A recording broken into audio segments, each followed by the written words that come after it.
வணக்கம் மாணவர்களே, மீண்டும் டான் கேலிட்டியுடன் உங்கள் கணக்கிட்ட ஆசிரியர் பாளையன். கடந்த வகுப்பில் நாங்கள் பேப்பர் கிளாஸில் 2019 கடந்த கால பரீட்சை வினாத்தாலும் அதனுடைய இலங்கை பரீட்சை தினம் வெளியிடப்பட்ட 2019 வெளியிடப்பட்ட மாதிரி வினாத்தாள் பேப்பரும் நான் செய்துவிட்டேன். அதே 2020ஆம் ஆண்டு மாதிரி வினாத்தாள் இன்னமும் வெளியிடப்படவில்லை. பரீட்சை தொடர்பான திகதி உங்களுக்கு அக்டோபர் மாதத்தில் நடைபெற வேண்டிய எக்ஸாம், அதை விட இன்னும் கொஞ்சம் காலம் பின்னே போகலாம். குறிப்பிட்ட ஒரு காலம் 2-3 கிழமையோ அல்லது ஒரு மாதமோ பின்னே போகலாம் என்று அறிவிக்கப்பட்டுள்ளது. அவை அந்த அடிப்படையில் நீங்கள் பரீட்சைக்கு தயார்படுத்தலை டான் கல்வியின் ஊடாகவும் யூடியூப்பின் ஊடாகவும் நீங்கள் பார்த்து பயனை பெற்றுக்கொள்ளலாம் என்று கூறிக்கொண்டு 2020ஆம் ஆண்டு பேப்பர் செய்துவிட மாட்டீங்களான்னு நிறைய மாணவர்கள் கமெண்ட்ஸ் பண்ணியிருந்தீங்க. அவை அந்த அடிப்படையில் மாணவரும் விருப்பத்துக்கு ஏற்ற தியரி கிளாஸில் லாப நோக்கமற்ற நிறுவன கணக்கு தொடர்பான விடயம் பார்த்துருந்தோம். அதே மாதிரி பேப்பர் கிளாஸில் 2020 பேப்பரும் 2019 செய்து விட்டீங்க சார், பரிபூர்ணமாக இருந்தது, திருப்தியாக இருந்தது. அவை கமெண்ட்ஸ் பண்ண அன்பு மாணவர்களுக்கு நன்றியை கூறிக்கொண்டு 2020ஆம் ஆண்டு வினாத்தாளுக்கு செல்வோம். அவை 2020ஆம் ஆண்டு மாதிரி வினாத்தாள் இலங்கை பரீட்சை திணைக்கள வெப்பேஜில் இன்னமே அப்லோட் பண்ணப்படையில் நினைக்கிறேன். அவை யாராவது இது தொடர்பான 2020ஆம் ஆண்டு பொருளியல், வணிக கல்வி, கணக்கீடு தொடர்பான மார்க்கிங் ஸ்கீம் பேப்பர் தேவைன்னு சொன்னால் என்னுடைய வாட்ஸ்அப் நம்பருக்கு வாட்ஸ்அப் பண்ணிக்கோனீங்கன்னா உங்களுக்கு நான் தனிப்பட்ட முறையில் அனுப்பி கொள்கிறேன். சரியான அவை பேப்பர் கிளாஸில் இன்றைய நாள் வகுப்பில் நாங்கள் பார்க்க வேண்டிய விடயம் 2020ஆம் ஆண்டு கணக்கீடு உண்டு பரீட்சை தொடர்பான வினாத்தாளாக இருக்குது. ரைட், இதில் அந்த அறிவுறுத்தலை பாருங்கள். 2 மணித்தியால் நடந்த பேப்பராக இருக்கும். அறிவுறுத்தல்கள் எல்லா வினாக்களுக்கும் விடை எழுதணும். 1 தொடக்கம் 30 வரையுள்ள வினாக்களுக்கு சரியான விடையை தெரிந்தெடுத்து அதன் இலக்கத்தை வினாவின் எதிரே உள்ள புள்ளிக்கோட்டின் மீது எழுதுக. 31 தொடக்கம் 50 வரையுள்ள வினாக்களுக்கு சுருக்கமான விடையை புள்ளிக்கோட்டின் மீது எழுதுக. ஒவ்வொரு வினாவுக்கும் சமனான புள்ளிகள் உரித்தாகும். அப்போ 50 கேள்விக்கும் ஸ்கீம் பண்ணிக்க 4 புள்ளி வீதம் 200 புள்ளி பெறப்படும். ஒவ்வொரு வினாவுக்கும் சமனான புள்ளிகள். உங்கள் சுட்டெண்ணை மேலே கொடுக்கப்பட்ட கூட்டினால் தெளிவாக எழுதுக. செய்நிரலாக்க தகா கணிப்பான்கள் பயன்படுத்துவதற்கு அனுமதிக்கப்படும். இப்போ செய்நிரலாக்க தகான்னு சொன்னால் ஏற்கனவே சேவ் பண்ணி வைக்கிற அப்படி ஒரு விடயம் இல்லாத கால்குலேட்டர் நீங்கள் பயன்படுத்தலாம். கணிப்பான்கள் இந்த பேப்பர்லேருந்து பகுதி 1க்கும் பயன்படுத்தலாம், கணக்கீடு 1க்கும் பயன்படுத்தலாம், கணக்கீடு 2க்கும் நீங்கள் பயன்படுத்தலாம். சரியான ரைட். அவை அந்த அடிப்படையில் ஒவ்வொரு முறையும் கேள்வி கேட்கப்படுற வினாவுக்கு போகிறோம். ஒவ்வொரு முறையும் தொடர்ந்து 2012ஆம் ஆண்டிலிருந்து கேட்கப்பட்ட முதலாவது வினா, வளமையாக கேட்குற வினா, நிறுவனம் ஒன்றின் நிதி கணக்கீட்டின் பிரதான நோக்கம். நிறுவனம் ஒன்றின் நிதி கணக்கீட்டின் பிரதான நோக்கம். அப்போ நிதி கணக்கீடுன பிரதான நோக்கம்னு சொன்னால் நிறுவனத்தில் அக்கறை கொண்டுள்ள தரப்பினர்கள் தீர்மானம் மேற்கொள்ளக்கு தேவையான பயனுள்ள தகவல்களை, பொருளாதார தீர்மானம் மேற்கொள்ளக்கு தேவையான பயனுள்ள தகவல்களை வழங்குறதான் கணக்கீடுன்ற பிரதான நோக்கம்னு சொல்லுவோம். அப்போ நிறுவனம் ஒன்றின் நிதி கணக்கீடின் பிரதான நோக்கம் யாதென்றால் விடைய பாருங்க. 1 ஒரே கேள்வி தொடர்ச்சியாக முதலாங்கலியாக வந்து கொண்டு இருக்கு. ஏன் அப்படி போடப்படுதுன்னா நீங்கள் சரி எடுக்க வேண்டும் என்ற அடிப்படையில். இந்த அடிப்படையில் நீங்கள் திருப்பி முதலாங்கலியில் புலவிடக்கூடாது. 1 தொடக்கம் 15 வினாக்கள் எக்காரணம் கொண்டு புலவிடக்கூடாது. சரி, தயவு செய்து புரிஞ்சு கொள்ளுங்க. ரைட். சட்டத்தை வைப்பாளருக்கு இணங்க கொடுக்கல் வாங்கலை பதிதலும் அறிக்கையிடலும், அது வேற ஆகும். கணக்கீட்டு நியமங்களுக்கு இணங்க பொது நோக்க நிதிக்கூட்டை தயாரித்தல் இல்லை. நிதிக்கூட்டுகளின் ஊடாக வருடாந்த வெளிய கணக்காய்க்கான தகவலை வழங்கல் இல்லை. அக்கறையுடையோர் தீர்மானம் மேற்கொள்ளுக்கான தகவலை வழங்கல். இந்த அக்கறை உடையோர் என்பது உள்வாரி கட்சியும் வரும், வெளிவாரி கட்சியும் வரும். அப்போ அக்கறை உடையோர் பொருளாதார தீர்மானம் மேற்கொள்ளக்கு தேவையான தகவல்களை வழங்குதல். அடுத்த முகாமையாளர் என்றால் உள்வாரி கட்சியினர். அப்போ நிதி கணக்கீடு என்பது உள்வாரி கட்சிக்காகவும் தயாரிக்கப்படும், வெளிவாரி கட்சிக்காகவும் தயாரிக்கப்படும். ஆகவே முகாமையாளர் என்பது உள்வாரி கட்சியினர், அது முகாமை கணக்கீடு சம்பந்தமான விடயம். முகாமையாளர் உள்வாரி கட்சியை தகவல் வழங்குறது, அது முகாமை கணக்கெடு சம்பந்தமான நோக்கமாக இருக்கும். அப்போ இங்கே நாங்கள் நிதி கணக்கெடுன் பிரதான நோக்கம் என்று கேட்டபடியால் அக்கறையுடையோர், அப்போ அக்கறையுடையோர் தீர்மானம் மேற்கொள்ளுக்கு தேவையான தகவல்களை வழங்குதலாக இருக்கும். விடை இலக்கம் 4. விடை இலக்கம் 4. அப்போ முதலாவதுக்கு 4வது விடை. சரியா அன்பு மாணவர்களே? 2, 3, 4, 5 ஆகிய வினாக்களுக்கு விடையளிப்பதற்கு பின்வரும் தகவல்களை பயன்படுத்துக. நந்தன் என்பவர் எழுது பொருட்கள் வியாபார கடை ஒன்றினை 1/1/2020 ஆரம்பித்தார். அவரின் சகோதரரான சுரேஷ் அவ்வணிகத்தின் ஒரே ஒரு தொழிலாளர். அப்ப நந்தன் கடை முதலாளி, அவருடைய சகோதரன் சுரேஷ் என்பவர் அங்க வேலை செய்கிற தொழிலாளி. பின்வரும் கொடுக்கல் வாங்கல்கள் 2020 ஜனவரி மாதத்தில் இடம்பெற்று உள்ளன என்றுதான் தெரியும். சரி, கொடுக்கல் வாங்கல் அங்கால தொகை ஒரு கொடுக்க வாங்கலா பார்ப்போம். 1, 2, 3, 4, 5, 6. 1, வணிகத்தை ஆரம்பிப்பதற்கு நந்தனால் காசு முதலிடப்பட்டது. ஒரு வணிகம் ஒன்று ஆரம்பிக்கும்னா 3 முதலிட வேண்டும். அடுத்தது காசுக்கு எழுது பொருட்கள் கொள்ளை செய்யப்பட்டன, கடனுக்கு எழுது பொருட்கள் கொள்ளை செய்யப்பட்டன. குறைபாடுகள் காரணமாக கடனுக்கு கொள்ளை செய்யப்பட்ட எழுது பொருட்களில் ஒரு பகுதி திருப்பி அனுப்பப்பட்டது. கடனுக்கு எழுது பொருட்கள் விற்பனை செய்யப்பட்டது. இதில் 64,000 ரூபாய் பெருமையை சேவரி வேட் உள்ளடக்கி உள்ளது. வேட் உள்ளடக்கிய விற்பனை 864, வேட் நீக்கிய விற்பனை 800 இருக்கு. வேட் வந்துரு பார்த்தீங்களா? வேட்டெல்லாம் அவங்களுக்கு ஏற்கனவே டான் குவாலிட்டியோட படிப்பிச்சிட்டேன். இப்போ கிட்டத்தட்ட நான் டான் குவாலிட்டியோட கிட்டத்தட்ட இணைந்து கிட்டத்தட்ட ஒரு வருடம் இஞ்சால 5 மாதம் ஆகும். அதில் நான் கிட்டத்தட்ட டான் குவாலிட்டியின் ஊடாக இதுவரைக்கும் செய்த மொத்த வீடியோ 120க்கு மேலே செய்திருப்பேன். அப்போ தயவு செய்து நீங்கள் ஆரம்பத்திலிருந்து நீங்கள் எடுத்து பார்த்தோன்னு வந்தீங்கன்னு சொன்னால் முழுக்களும் இருக்கு. டான் டிவின்னு பேச்சு அடிச்சிங்கன்னா அந்த அதில் வந்து வார லிங்கில் வீடியோ ஒன்று போகும். வீடியோ ஒன்று போனால் ஒரு பாடமாக இருக்கும். அதில் போய் அக்கௌண்ட் நீங்கள் கிளிக் பண்ணிங்கன்னா வரும். நிறைய ஆசிரியர் கற்பித்தது இருக்குது. அதில் என்னுடைய தேவைன்னா என்னுடைய பாருங்கள், மற்ற ஆசிரியரும் இருக்குது. எடுத்து பார்த்தீங்கன்னா பயனை பெற்றுக்கொள்ளலாம். சொல்கிறப்ப இப்போ நான் ஒரு பாடம் செய்த மாதிரி இன்னொரு ஆசிரியர் செய்திருப்பேன். நான் ஒரு ஐடியாவில் செய்வேன், இன்னொரு ஆசிரியர் இன்னொரு ஐடியா செய்வேன். உங்களுக்கு எந்த ஐடியா பிடிச்சதோ நீங்கள் பயன்படுத்தி கொள்ளலாம். சரியா? ரைட்.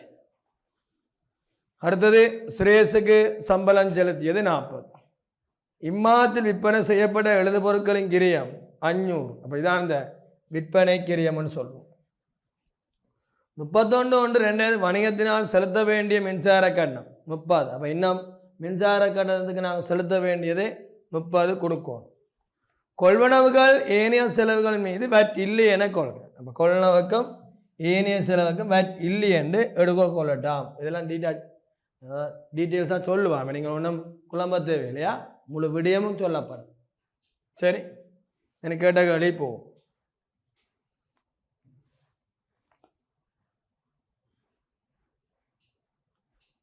இக்கொடுக்கல் வாங்கல் 2, 3, 4, 5 போல்டாகி போட்டிருக்கு பேப்பரில் ஆகியவற்றை பதிவதற்கு பயன்படுத்தப்படும் மூல ஆவணங்களின் ஒழுங்கு வரிசை.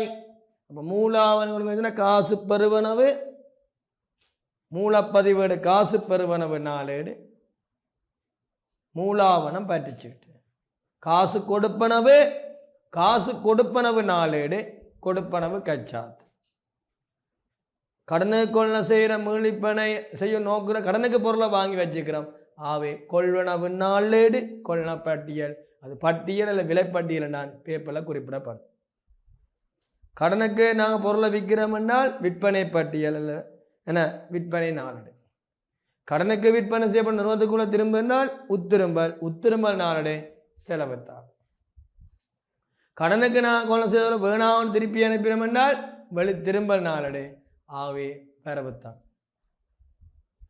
சிறு காசு கொடுக்கல் வாங்கல் சில்லறை காசு கொடுப்பன நாளடே சிறு காசு கொடுப்பனவு கச்சாத் மூலாவணம். இந்த விசேடம் வளர்த்தும் விசேட மூலப்பதிவடைகள் இந்த விசேட மூலப்பதிவுகளையும் பதியாத விடயங்களை பதிவு செய்கிறது. அது சொல்லுவோம் பொது நாளேடு நாட்குறிப்பேட்டு கச்சாத்.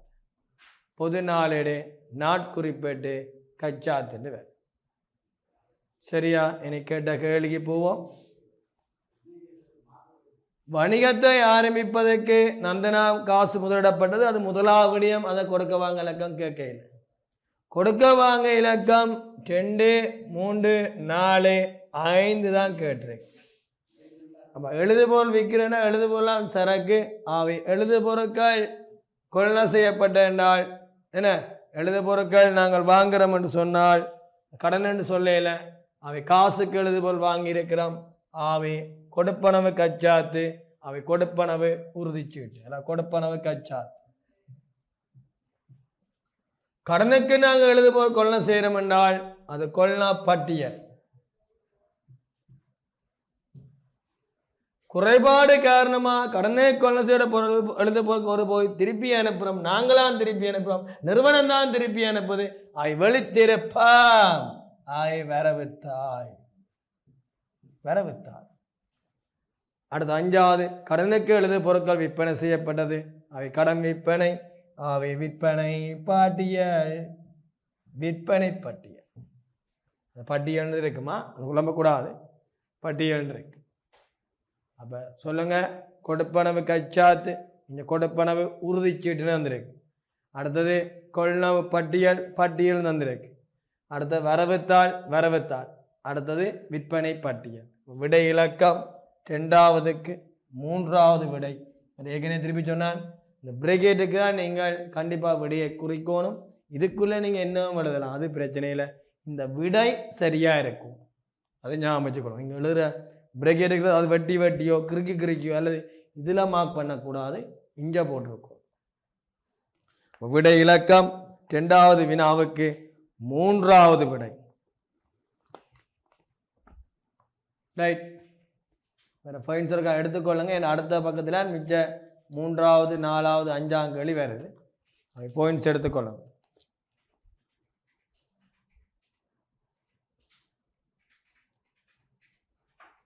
நான் செய்யும்போது கொப்பி வச்சு குறிப்பிடுங்க. மற்றது 2020ஆம் ஆண்டு பேப்பர் உங்களுக்கு கையில் இருக்கணுமா சொல்கிற உலகானு விரும்ப பாஸ் பேப்பர்கள் எல்லா இடமே இருக்குன்னு நினைக்கிறேன்.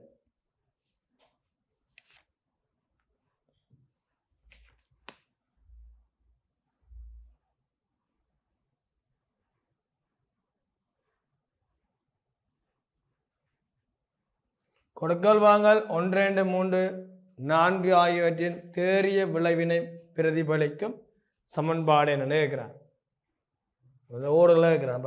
சொத்துக்கள் சமன் பொறுப்புகள் பிளஸ் உரிமையான். சொத்துக்கள் சமன் பொறுப்புகள் பிளஸ் உரிமையான். ரைட். முதலாவது சொல்லுங்க. முதலாவது பாருங்க. வணிகத்தை ஆரம்பிப்பதற்கு நந்தனா காசு முதலிடப்பட்டால் 3 சேர் வெட்டி காசென்ற சொத்து கூடும் 300. உரிமையாண்மை கூடும் 300. காசென்ற சொத்து கூடும் 300. உரிமையாண்மை கூடும் 300.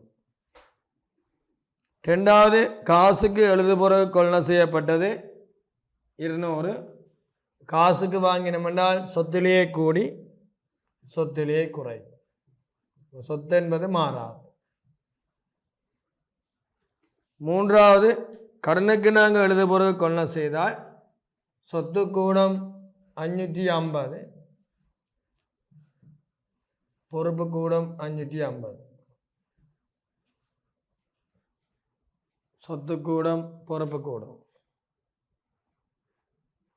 அடுத்த வெளித்திருப்புறம் 50 கிரியமான பொருளை வெளித்திரும்பினால் சொத்து குறையும் பொறுப்பு குறையும். சொத்து குறையும் பொறுப்பு குறையும். கூட்டி எடுத்தோம்னா இது 300, இது 500, அவை 800. விடை இரண்டாவது விடை. சரியான செக் பண்ணு. விடை இரண்டாவது விடை 800, 500, 300. விடை இலக்கம் இரண்டாவது.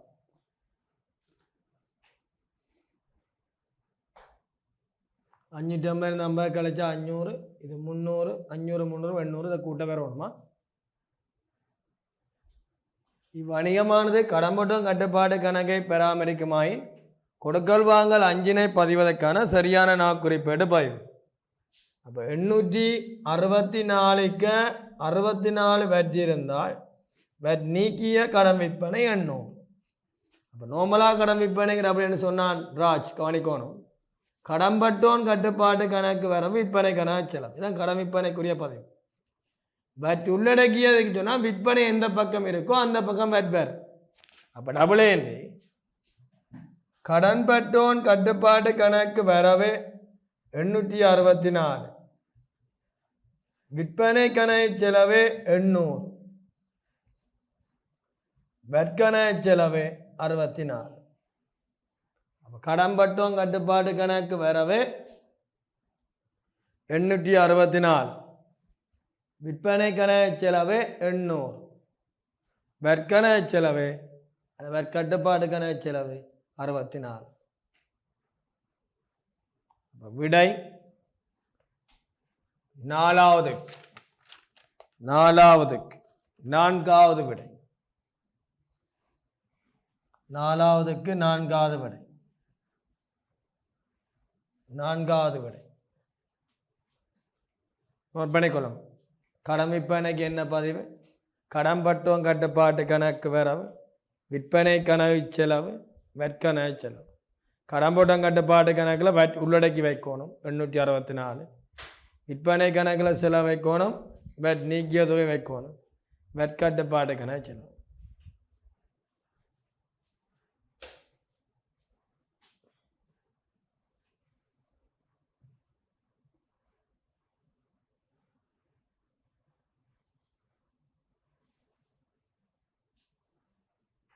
சரியா? அப்போ வெட் நீக்கிய விற்பனை என்று விளங்கணும், மற்றது வெட் உள்ளடக்கிய விற்பனைன்னு தெரியணும், மற்ற வெட் தொகை.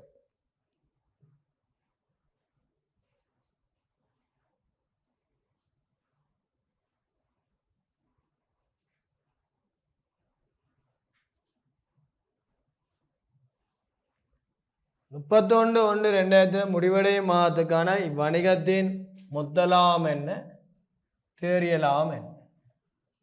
மொத்தலாம என்ன போட போறீங்க, தேறியலாம என்ன போட போறீங்க? சரியா? இப்போ மொத்தலாம் என்பது வெட் நீக்கிய விற்பனையை நீங்கள் எடுக்கும். வெட் நீக்கிய விற்பனையை நீங்கள் எடுக்கும். வெட் நீக்கிய விற்பனை, வெட் நீக்கிய விற்பனை, வெட் நீக்கிய விற்பனை என்பது 864 64 வெற்ற கழிச்சு 800. கீழே தந்திருக்கிறான் விற்பனை கிரியம்.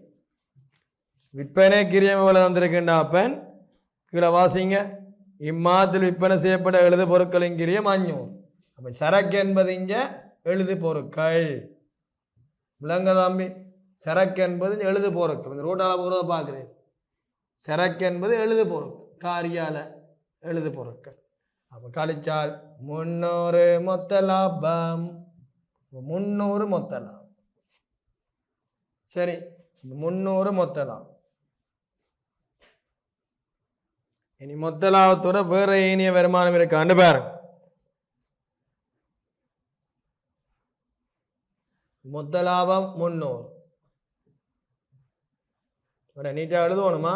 ஒர்க்கிங்ஸ் கோடெல்லாம் அடித்து விடிய நோட் பண்ணி முன்னுக்கு ஒர்க்கிங்ஸில் அங்கால நீங்கள் விடிய செய்வோணும். பகுதி ஒன்று எப்படி செய்கிறேன்னு எங்கள் முதல் கிளாஸில் சொல்லிட்டேன். மொத்த லாபம் 300லேருந்து விற்பனை வழி திரும்ப தேவையில்லை. சுரேஷுக்கு சம்பளம் செலுத்தியது இருக்குது 40. சம்பளம் கழிப்பீங்க. அடுத்த மின்சார கட்டணத்துக்கு 30 கொடுக்கணும்னா இந்த மாதத்துக்கு தான். இப்போ கொடுத்தது ஒன்றுமே இல்லை. மின்சார கட்டணம் 30. அப்போ 40 30 70 கழிச்சோம் என்றால் 230 தேறிய லாபம். விடை இலக்கம் 1. விடை இலக்கம் 1. அப்போ மொத்த லாபம் 300 இருந்து சம்பளம் கழிக்கணும் 40, மின்சாரம் 30 கழிச்சால் 230 தேறிய லாபம். 230 தேறிய லாபம். என்ன மாதிரி நல்லா விளங்குதா? தயவுசெய்து எல்லா பாடங்களும் மணியக்கல்வி பொருளியல் யூடியூப்டாக போகும்போது அதை பார்த்து தயவுசெய்து லைக் பண்ணுங்க, அதை சப்ஸ்கிரைப் பண்ணுங்க டான் கல்வி டிவியின் யூடியூப் சேனலை. அதோட என்ன செய்யணும்னு சொன்னால் நீங்கள் கமெண்ட்ஸ் பண்ணணும். முக்கியமாக நல்லதாக விளங்கினா நல்லா விளங்குன்னு சொல்லணும். இது விளங்கிற திருப்பி சொல்லுங்கன்னா திருப்பி விளங்கப்படுத்தணும்னு சொல்லுவோம். அதை தயவுசெய்து இன்பாக்ஸ் பண்ணிக்கொள்ளுங்க. அதுதான் உங்களுடைய கமெண்ட்ஸ் தான் எந்த ஒரு ஆசிரியருக்கும் ஒரு அடிப்படையாக இருக்குது. அவை அது எல்லா ஆசிரியருமே தங்களுடைய வீடியோ யூடியூப்பில் அப்லோட் பண்ணும்போது மற்ற மாணவர்களுக்கும் என்ன பயந்து கொள்ளைக்க நீங்களும் உங்கள் சக நண்பர்களுக்கும் தயவுசெய்து பயந்து கொள்ளுங்கள். சரி, யாரோ ஒரு மாணவன் எந்த மூலையில் இருந்தாலும் படிப்பது என்பது நீங்கள் செய்கிற ஒரு புண்ணிய காரியமாக இருக்குது. சரியான ரைட். ஆகவே இந்த 5 கேள்விக்கும் ஃபுல் மார்க்ஸ் எடுக்கலாமா எடுக்கலாது? ஒரு வினாவுக்கு 2 நிமிடம் 40 செகண்ட். இவ்வளோ கேள்வியும் உண்மையாகவே கிட்டத்தட்ட எங்களை என்ன 10 நிமிஷம் செலவழிக்கவும் வேண்டாம். நீங்கள் வடிவாக வாட்சி கேள்வி வாங்கினா ஒரு 6 நிமிஷத்தில் செய்து முடித்து 4 நிமிஷத்தை மிச்சம் பிடிக்கும். அதுக்கு நீங்கள் எந்த அளவுக்கு நீங்கள் பயிற்சியை மேற்கொள்கிறீங்களோ அந்த அளவுக்கு உங்களுக்கு பயன் கிடைக்கும். பயிற்சி செய்யாமல் பயன் கிடைக்காது. சரியா? நம்ம தேறிய லாபம் மொத்த லாபத்திலிருந்து கழிச்சிருங்க. இனிய வருமானம் இல்லை. விடை இலக்கம் 5ஆம் கேள்விக்கு முதலாவது விடை. அடுத்த கேள்வி போவோம்.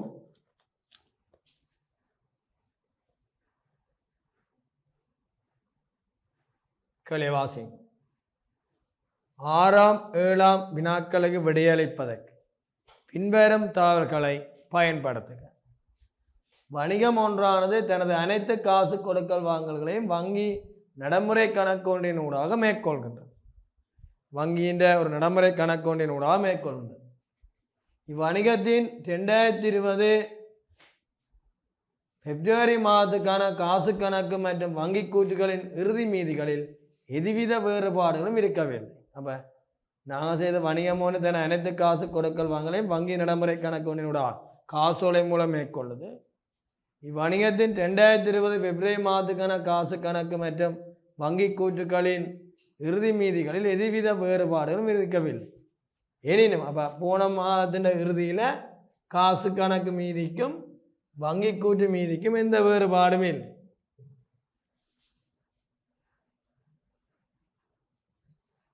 ஆனால் இறுதியில் 31/3/2020 உள்ள காசு கணக்கு மீதி 5 லட்சம் ரூபாய் இருக்க வங்கி கூற்று மீதி வேறொரு மீதியை காட்டியிருக்கு. இணங்கவில்லை. மார்ச் மாதத்துக்கான வங்கி கூற்றானது 3/4/2020 பெறப்பட்டுள்ளதுடன் அதனை பரிசீலிக்கும் போது பின்வருவன வெளிப்பட்டுள்ளன.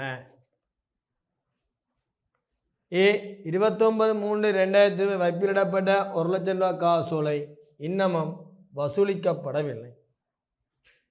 நிலையான கட்டளைக்கு செலுத்தப்பட்ட மார்ச் மாதத்துக்கான கடன் தவணைக்கான 30,000, இதனுள் வட்டி 12,000 உள்ளடக்கியுள்ளது.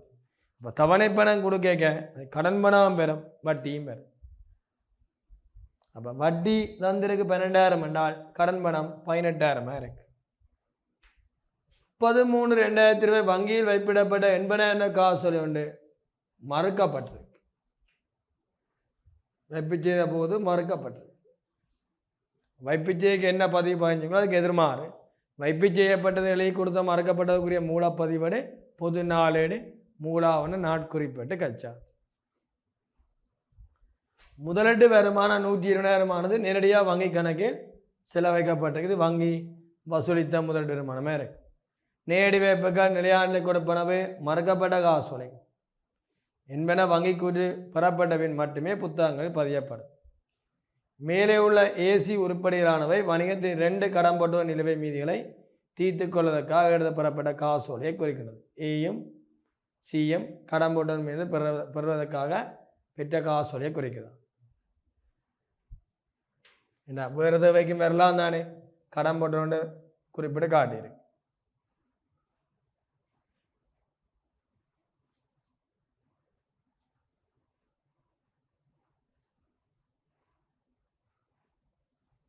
முப்பத்தொன்று 3/20 உள்ளவான திருத்திய காசு கணக்கு மீதியும் மற்ற வங்கி கூட்டு மீதியும். திருத்திய காசு மீதி என்ன, வங்கி கூட்டு மீதி என்ன? அப்போ திருத்திய காசு கணக்கு போகும். அப்போ திருத்திய காசு கணக்கு அடிப்பீங்க. தீராக்கிய காசு கணக்கு 3 சேர் வட்டி. ஆரம்ப மீதி 500 போடுங்க.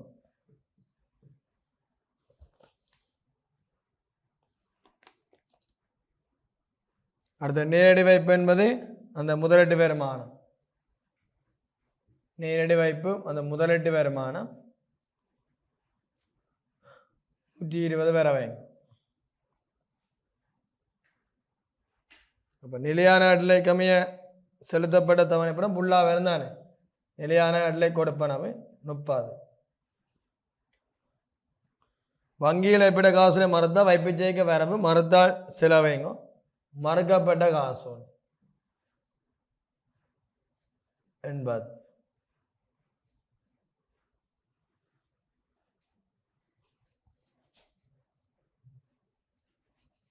அப்போ இனி கூட்டிங் என்றால் 620 மீசண்ட 110 கழிச்சால் 510, மீதி வந்தது 510. திருத்திய பின் காசு மீதி. இந்த சீராக்கிய பின் காசு மீதியோட வங்கியின கூட தனி கேளியாக வராது. ஒன்று இதோட இணைந்த கேளி, பங்குடைமை கேளியோட இணைஞ்ச கேளியாகவோ இல்லை வேறு கேளியோட இணைஞ்ச கேளியாக வர முடியாது, தனி கேளி இல்லை. ஆனால் பகுதி ஒன்றில் வேறு. இந்த 510ஓட சமர்ப்பிக்கப்படாத காசோலை எழுதி கொடுத்து மாற்றப்படாத ஆசோலை கணக்கில் இல்லை. வைப்பிச் செய்து வசூலிக்கப்படாத ஆசோலை 100 தந்துருக்கு. மாற்றப்படாத ஆசோலைன்னா கூட்டணும், வசூலிக்கப்படாத ஆசோலை கழிக்கும். இது வசூலிக்கப்படாத காசோலை. கழிச்சம் என்றால் 410 வங்கி கூட்டு மீதி. வங்கி கூட்டு மீதி 410. வங்கி கூட்டு மீதி 410. விடை இலக்கம் 510 410 2வது விடை. 6வது வினாவுக்கு 2வது விடை. 7வது. அப்போ திருத்திய காசு கணக்கில் சீராக்கிய காசு கணக்கில் 3 சேர் வெட்டி மீதி வந்தேன்னு 500 போடுங்க. நேரடி வைப்பு முதலீட்டு வருமானம் வர வைங்கோ 120. நிலையான நிலை கொடுப்பேன் 30 செலவைங்கோ. வைப்பிச்சதை மறுத்தால் செலவைப்பீங்க 80. கூட்டி எடுத்தால் 510. சீராக்கிய பின் காசு மீதி. அப்போ எங்களோட நிதிலைமை கூட்டுக்கு எந்த மீதி போகும்? அப்பயும் சீராக்கிய பின் காசு மீதி ஞாபகம். அந்த சீராக்கிய பின் காசு மீதியோட மாற்றப்படாத ஆசோலையை கூட்டணும், வசூலிக்கப்படாத ஆசோலையை கழிக்கணும். வசூலிக்கப்படாத ஆசோலை 100 கழிச்சோம்னா 410 வங்கி கூட்டு மீதி என்று வரும்.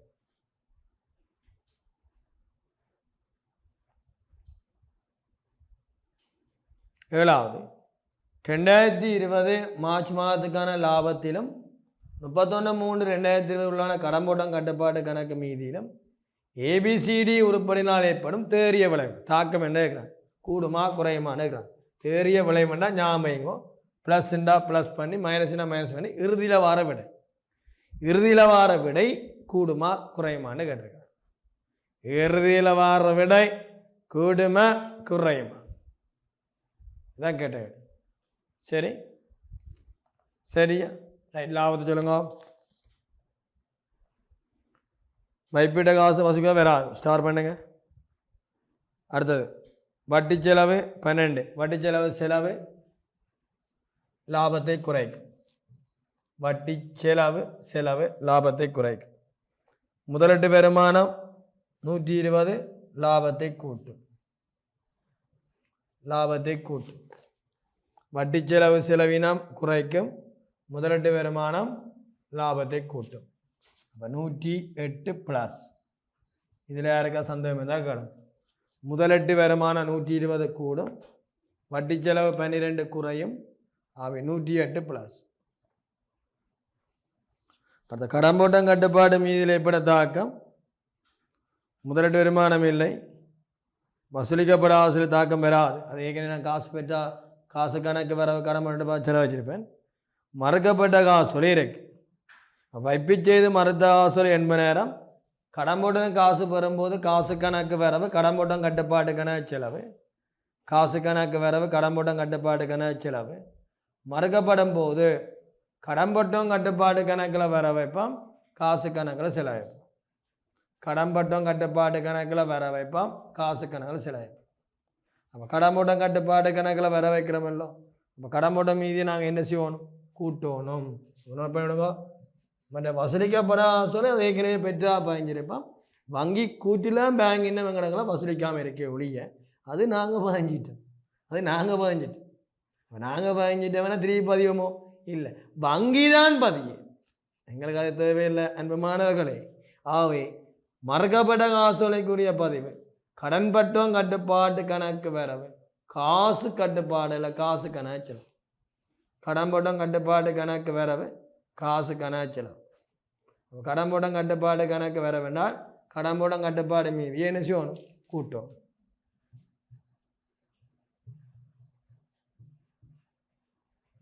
நேரம் வருமா? காசு கட்டுப்பாடு கணக்கு 3 சேர் வெட்டினோம்னா 80 வரும். அப்போ 80 ப்ளஸ், அப்போ 80 ப்ளஸ், அப்போ 108 பேருங்க எவ்வளோ சோமா போய் கொண்டிருக்கணும். இது 80. விட இலக்கம் 4. இதில் மார்க் பண்ணக்கூடாது, ஆனால் அங்கே தான் மார்க் பண்ண. நான் 2 இடம் குறித்து காட்டுறேன். நீங்கள் பிரேக் எடுக்காம விடையை குறைக்கும். திருப்பி சொல்கிறேன். மற்ற மாணவர் உங்களோட சக மாணவர் நீங்கள் முன்னுக்கு வரணுமென்றால் கணக்கிட்ட பொறுத்த வரைக்கும் பகுதி ஒன்று நீங்கள் திருப்திகரமாக செய்வோம். பகுதி ஒன்று நீங்கள் எந்த அளவுக்கு திருப்திகரமாக செய்கிறீங்களோ அந்த அளவுக்கு நீங்களுடைய புள்ளிகள் என்ன கூடுதலாக வரும்.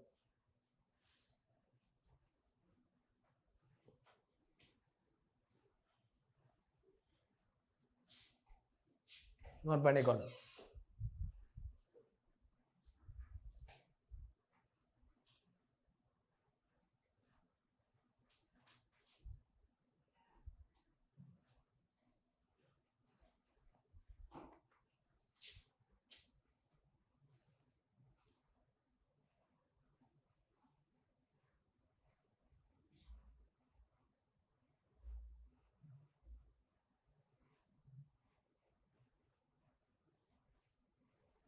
எட்டாவது வினா கணக்கெட்டு எண்ணக்கறக்க தொடர்பான விடயம். இதுவும் என்னுடைய டான் குவாலிட்டியோட ஆல்ரெடி செய்த இருக்குது, வீடியோ இருக்குது, அடுத்து பாருங்க. கணக்கெட்டு எண்ணக்கருக்களின் பிரியோன் தொடர்பில் பின்வரும் கூற்றுக்களில் ஒன்றுக்கு மேற்பட்டால் கூற்றுக்களில் என்று ஏதே அளவாய் ஒரு விட வரலாம் அல்லது பல விடை வரலாம். ஒன்றுக்கு மேற்பட்ட விட எவை என்று வருது. சரியானது அல்லது சரியானவை. ஒன்று சரியாக இருந்தால் சரியானது என்று வரும், ஒன்றுக்கு மேற்பட்டனா சரியானவைன்னு வரும். அப்போ கேள்வி கேட்க கிளியராக கேட்குறேன். கணக்கெடு எண்ணக்கரு பிரியோன் தொடர்பாக இந்த எட்டாவது வினா பரீட்சை வினாத்தாளை பொறுத்த வரைக்கும் ஓப்பன் கொடுக்கப்பட்டது. அது காரணம் இந்த உங்களோட Sinhala media paper, English media பேப்பரில் அந்த கேள்வி சரி, ஆனால் இதில் விடை இல்லை. அதான் ஒரு பிரதான காரணம். இது பகுதி எம்சிக்கு தானே 5 விடப்பில் இந்த மொழிபெயர்ப்பு செய்யக்க ஏற்பட தவறை ஒழிய கேளியில் எந்த தவறும் இல்லை. கேள்வி சரியான, கேளியில் எந்த தவறும் இல்லை, கேள்வி சரியான. ஆனால் இந்த மொழிபெயர்ப்பு செய்யக்க அந்த இலக்கத்தில் மாறிவிட்டு ஆங்கில இலக்கம் மாறி எழுதப்பட்ட ஒழிய மற்றபடி சொல்ல மற்றபடி கேள்வி சரியா, பேப்பரில் எந்த பிழையும் இல்லை. ஆனால் பரீட்சை வினா அதை ஸ்கீம் எடுத்து பார்த்தீங்கன்னா தமிழ் மீடியா ஸ்கீமில் எட்டாவது வினா அனைவருக்குமே ஓப்பன், அனைவருக்குமே புள்ளி வழங்கப்பட்டது. ஏதாவது விட எழுதியிருந்தால் மார்க்ஸ். நான் சரியாக விட நான் திருத்தி பாவமே. கடன்பட்டோன் கடன் கொடுத்தோன், வியாபார வருமதி வியாபார சென்மதி, இனங்காண்பதற்கான அடிப்படையை அற்று எண்ணக்கருவினால் வழங்கப்படுது. அப்போ கடன் பட்டோன் கடனுக்கு விற்றா கடன் பட்டோன் தருவோம். கடனுக்கு பொருளை வாங்கினோம்னா நான் கடன் கொடுத்தவனுக்கு நாங்கள் கொடுப்போம். அது கடன் அடிப்படையில் செய்கிற நடவடிக்கைன்னா அற்று அடிப்படை. ஆகவே சரி, சரி. இருப்புக்களினை கிரியத்தினதும் தேறிய தேறக்கூடிய பெறுமதியிலும் குறைந்த பெறுமதியை அளவிடுவதற்கு அடிப்படை. அதை சொல்றது முன்னெச்சரிக்கை எண்ணக்கு. முன்னெச்சரிக்கை எண்ணக்கு அல்ல பாதுகாப்பு எண்ணக்கு. எக்ஸாம் திறந்து வார் இருப்புக்களின் கிரயம் தேறிய தேறக்கூடிய பெறுமதியில் எந்த பெறுமதி குறைவோ அது இருப்பா எடுக்கிறது. எந்த பெறுமதி குறைவோ அது இருப்பா எடுக்கிறது முன்னெச்சரிக்கை அல்ல பாதுகாப்பு எண்ணக்கர். இணைத்தல் எண்ணக்கர் என்பது இருப்பின் ஒரு பகுதியை விற்பனை கிரியமாம் விற்பனை செய்யப்படா மறுபகுதியினை நிதிலைமை கூற்றில் நடைமுறை சொத்தாங்காற்று என்பது அதான் இணைத்தல் எண்ணக்கர். அப்போ இருப்போட தொடரப்பட்ட எண்ணக்கர் 2 எண்ணக்கர் இருக்கு. இருப்புக்கள் என்ன விற்பனை செய்யும் போது விற்பனை கிரியமாக காட்டி விற்கப்படா இருப்பாக காட்டுறது நிதிலைமைக்குள்ள சொத்தாக காட்டுறது இணைத்தல் எண்ணக்கர். கிரியம் தேறிய தேறக்கூடிய நிற்கிறப்ப எது குறைவோ அது இருப்பு என்ன குறை நட்டாமல் எதிர்காலத்திலே நட்டத்தை கணக்கில் காட்டுறது அது முன்னெச்சரிக்கை பாதுகாப்பு எண்ணக்கரு. இப்போ இணைத்தல் எண்ணக்கரு என்பது தவறு. ஆகவே அந்த பி என்ற விடை தவறு. நிதிலைமை கூற்றில் சொத்துக்கள் பொறுப்புகள் இது தொடர்ச்சியாக வந்துருக்கு. நிதிலைமை கூற்றில் சொத்துக்கள் பொறுப்புகள் நடைமுறை அல்லாதவை என வகைப்படுத்துவது. நடைமுறை அல்லாதவை என வகைப்படுத்துவது இதற்கு அடிப்படை வழங்குவது தொடர்ந்து இயங்கும் எண்ணக்கரு. அப்போ நிதிலைமை கூற்றில் சொத்துக்கள் மற்றும் பொறுப்புகளை நடைமுறை மற்றும் நடைமுறை அல்லாதவை என வகைப்படுத்துவதற்கு அடிப்படையை தொடர்ந்து இயங்கும் எண்ணக்கரு வழங்குகின்றது. இப்போ நிறுவனம் எதிர்பார்க்கின்ற எதிர்கால காலப்பகுதி வரைக்கும் தொடர்ந்து இயங்க வேண்டும் என்ற அடிப்படையிலான நிதி கூற்றுக்களை தயாரித்தல் வேண்டும். தொடர்ந்து இயங்கும் எண்ணக்கரு. ஆகவே சி சரி. விடை ஏயும் சியும் விடை இருக்கணும். முதலாவது ஏ மாத்திரம், 2வது பி மாத்திரம், 3வது சி மாத்திரம், 5 ஏபிசி, 4வது உண்மையாக ஃபைனல் ஸ்கீமில் ஏயும் சியும்னா மத்திய மீடியத்தில் இருந்தது. ஆனால் தமிழ் மீடியா பேப்பரில் தவறுதலாக அந்த சி என்ற வர வேண்டிய இடத்துல பி என்ற அடிபட்டு விட பிள்ளை தான் பிள்ளை குழம்பித்தான் இருக்கு.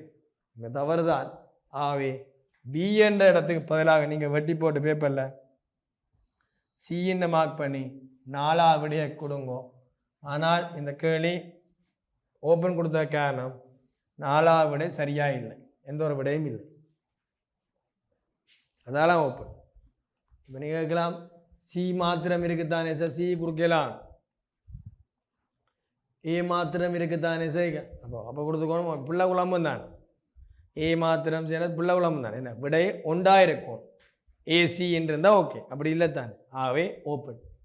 நீங்கள் சரியாக திருத்தி விடுங்கோ, சரியாக திருத்தி விடுங்கோ ஏசி மாத்திரம். அப்போ ஏன் அந்த ஓப்பன் வந்ததுக்குரிய ரீசன் விளங்கிட்டு சரியா.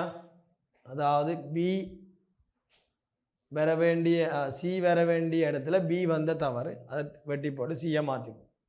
அப்போ ஏயும் சியும் விடை இலக்கம் 4. இப்போ கடன் பட்டம் கட்டுப்பாடு கடன் கொடுத்தம் கட்டுப்பாடை காட்டுறது எந்த எண்ணக்கரு அற்று எண்ணக்கரு. அடுத்தது இருப்புக்களை கிரியம் தேறிய தேர்வு எது குறைவு என்று காட்டுறது முன்னெச்சரிக்கை எண்ணக்கரு. அது தவறு. அதாவது இந்த இதில் இணைத்திறன் அப்படிலாம் தவறா. அடுத்த நிதிலைமைக்குள்ள சொத்துக்கள் பொறுப்புகளை நாங்கள் காட்டுறோம் என்றால் அது 2 வரப்போகுது. தொடர்ந்து இயங்கும் எண்ணக்கரு. சரி, தொடர்ந்து இயங்கும் எண்ணக்கரு. அடுத்த வேலை போவோம். 9வது வினா. தோற்றத்திலும் பார்க்க கருத்து முக்கியத்துவம் எண்ணக்கரு முக்கியம். தோற்றத்திலும் இதே கணவர் புலவிட்டது. தோற்றத்திலும் பார்க்க கருத்து முக்கியத்துவம். இந்த கலை திருப்பி பாருங்க, இதன் கணவர் புலவிட்ட வழியில் திருப்பி இந்த முறை வரலாம். தோற்றத்திலும் பார்க்க கருத்து முக்கியத்துவம் எண்ணக்கரின் அடிப்படையில் பிரயோகத்தினை பின்வரும் கணக்கிட்ட செயல்முறையில் எது எவை பிரதிபலிக்கணும். பெரும்பாலும் நிறுவனத்தின் வெளியாந்த தன்மைக்கு முக்கியத்துவம் கொடுக்காமல் நிறுவனத்தின் உள்ளாந்த தன்மை சட்டத்தவைக்கு முக்கியத்துவம் கொடுக்கும்னு சொல்கிறதான் எது தோற்றத்திலும் பார்க்க கருத்து முக்கியத்துவம் எண்ணக்கரு. வெளியாந்த தன்மைக்கு முக்கியத்துவம் வழங்காமல் நிறுவனத்தின் உள்ளாந்த தன்மைக்கு முக்கியத்துவம் வழங்கும். அதில் பொதுவாக குத்தகை அடிப்படை பெற்றுக்கொண்ட சொத்தினை குத்தகை காலம் வரைக்கும் நிதிநிலைமைக்குள்ள சொத்தினை பயன்படுத்தும் உரிமைன்னு கணக்கில் காட்டும் என்றால் அதுக்கு அடிப்படை வழங்கும் எண்ணக்கரு இந்த தோட்டத்திலும் பார்க்க கருத்து முக்கியத்துவம் எண்ணக்கரு தான். அவை உண்மையாக அந்த விட சரி எல்லா பிள்ளையும் போட்டிருக்கும். எனக்கு தெரியும் குத்தையை எடுத்த சொத்தை குத்தா காட்டுறது தோட்டத்திலும் பார்க்க கருத்து முக்கியத்துவம் எண்ணக்கரு பண்புண்டு வரைக்கும் உண்மையான பிரதிநிதித்துவம் வேறு. சரி, அப்போ நிறுவனம் ஒன்றால் செலுத்த வேண்டிய வருமான வரி ஒன்றினை பொறுப்பாக காட்டுறது அது அற்று எண்ணக்கரு. அப்போ அது வேற ஆறு. குத்தகை கொள்ளுவாளன் ஏட்டில் குத்தகை கொள்ளுவாளன் ஏட்டில் மட்டும்தான் ஏஎல்ல இருக்குது. குத்தகை கொள்ளுவாளன் ஏட்டில் நிதி கூற்றுக்களில் சொத்தினை பயன்படுத்தும் உரிமையினை சொத்தொன்றாக இனங்காண கொண்டு நான் கம்பெனி பிரசுரம் படிக்க நடைமுறை சொத்துக்கு மேலே அதில் ஆதனம் பொறுமைட்டு போன கீழே சொத்தினை பயன்படுத்தும் உரிமைன்னு காட்டும். சரி, ஆகவே அதுக்கு சொத்தினை குத்தகை அடிப்பாக காட்டுறது காரணம் இந்த தோட்டத்திலும் பார்க்க கருத்து முக்கியக்கரு பி. சரி, அடுத்த சிஎப்பானுங்க நிறுவனம் ஒன்றினால் உறுதியான கடப்பாடுனா பொறுப்பு. கடப்பாடு என்பது சொல் பொறுப்பு. அப்போ நிறுவனம் ஒன்றினால் உறுதியான கடப்பாடு ஒன்றினை அது பொறுப்பாக இனங்காணும். இப்போ விற்பனை உத்தரவாதம் கொடுக்கணும் என்று நாங்கள் ஏற்பாடு செய்கிறோம் என்றால் அந்த விற்பனை உத்தரவாதம் தொடர்பான எங்களுக்கு வந்த அந்த பொறுப்பு விற்பனை உத்தரவாதம் தொடர்பாக வந்த பொறுப்பு நான் கொண்டு நிதிநிலைமைக்குள்ள நான் பொறுப்பாக காட்டத்தான் வேணும். அப்போ விற்பனை உத்தரவாதத்துக்கான ஏற்பாடு என்பது ஏன்னு சொன்னால் அது நிறுவனம் ஒன்றின் உறுதியான கடப்பாடு என்று இருப்பதனால் நீங்கள் அதை பொறுப்பாக காட்டத்தான் வேணும். ஆகவே அதுவும் ஒரு வெளியான தன்மைக்கு முக்கியத்துவம் வழங்காமல் உள்ளார்ந்த தன்மைக்கு நாங்கள் முக்கியத்துவம் வழங்குகிறோம். ஆகவே குத்தகையை நீங்கள் நோட் பண்ண மாதிரி இந்த சி என்ற விடயம் நீங்கள் நோட் பண்ணிக்கொள்ளும். சி என்ற விடயம் நோட் பண்ணிக்கொள்ளுங்க. நிறுவனம் ஒன்றின் பொறுப்பாக காட்டப்படும் விடை பியும் சியும் அவை 9வதுக்கு 4வது விடை. மாதிரி வினாத்தாள் சொல்ல வருது. இதோட பரீட்சை வினாத்தாள் பேப்பரில் ஏற்கனவே 9 வினாவும் செய்திருக்கிறேன். இன்றைய நாள் வகுப்பு அடுத்த நாள் வகுப்பிலிருந்து 10ஆங்கிலிருந்து ஆரம்பிப்போம். அதுவரைக்கும் பயணப்பெற்ற மாணவருக்கு மீண்டும் நன்றியை கூறிக்கொண்டு விடைபெற்றுக் கொள்கிறேன். உங்கள் கணக்கிட்ட ஆசிரியர் பாளையன். நன்றி, வணக்கம்.